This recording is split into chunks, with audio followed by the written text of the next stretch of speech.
Hola a todos et bienvenue dans cette nouvelle vidéo de grammaire dans laquelle on va parler d'un phénomène grammatical dont beaucoup font des erreurs. Il s'agit du pluriel en espagnol. Comment est-ce qu'on le forme? Comment est-ce qu'on l'utilise? Et cette vidéo, je l'espère, permettra bien d'éliminer à tout jamais ces erreurs d'accords que nous, professeurs d'espagnol, on ne supporte plus. Allez, c'est parti, vamos!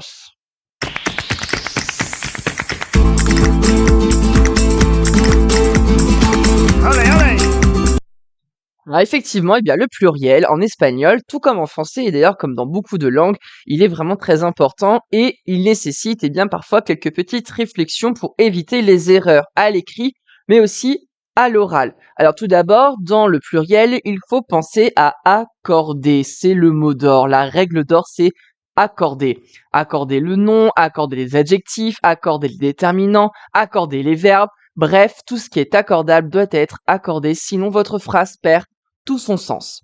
Alors, pour reprendre justement les bases du pluriel, on va revoir déjà les déterminants.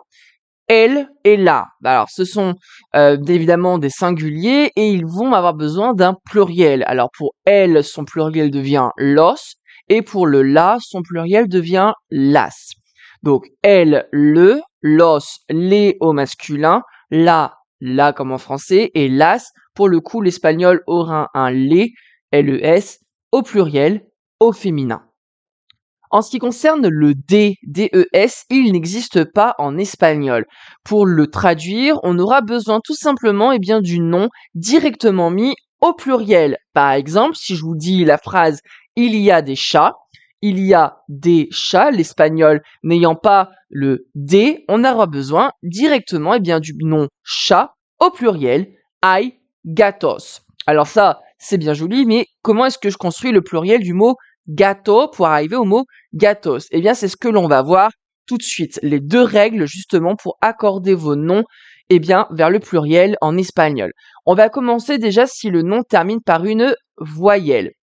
Peu importe laquelle, le pluriel de ces mots se terminera tout simplement par un S à la fin. On rajoute un S, tout simplement. Exemple, la profesora, el teléfono, la mesa, el cuadro. Alors, pour former les pluriels de ces quatre noms, c'est extrêmement simple.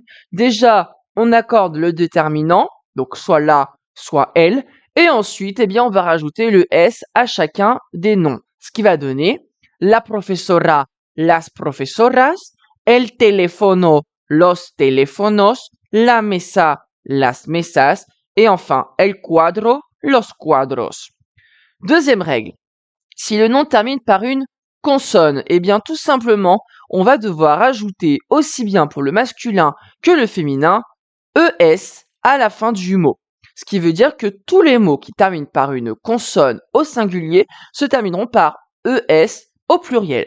Quelques exemples, el profesor, la pared, el ordenador, la télévision. Et pour le coup, ce dernier a une petite particularité que je vais expliquer juste après. Alors, pour justement accorder ces noms au pluriel, voilà ce que ça va donner. On rajoute ES, donc el profesor devient los profesores, la pared, las paredes, el ordenador, los ordenadores, et la télévision, las televisiones. Et si on regarde bien, le mot télévision a perdu quelque chose, l'accent. Effectivement, au singulier, télévision a un accent sur le O final. Au pluriel, on va devoir retirer cet accent. Alors pourquoi? C'est très simple. Si je prends en compte la règle d'accentuation tonique, ici, mon accent est déjà écrit, ce qui veut dire que le O est accentué par cet accent écrit. Si je mets le mot au pluriel, donc televisiones, mon O doit rester accentué. Mon S, comme le dit la règle, accentue sur l'avant-dernière syllabe, ce qui veut dire que le S accentue naturellement ce fameux O. L'accent est donc inutile puisque le S va accentuer directement et naturellement cette voyelle. Si jamais le O n'aurait plus été accentué, là, effectivement, on aurait eu besoin d'un accent écrit pour conserver son accentuation par rapport à la grammaire espagnole. Voilà, c'est tout pour cette vidéo sur le pluriel. J'espère que c'est dorénavant beaucoup plus clair pour vous. N'hésitez pas à vous entraîner à l'écrit comme à l'oral pour ne plus jamais faire ces fautes d'accord qui, croyez-moi, on n'en peut plus. Je vous souhaite une bonne journée et merci de votre fidélité. N'hésitez pas à vous abonner et surtout à liker et à commenter. C'est super important pour moi de voir vos commentaires. Et moi, je vous dis hasta luego. Adios.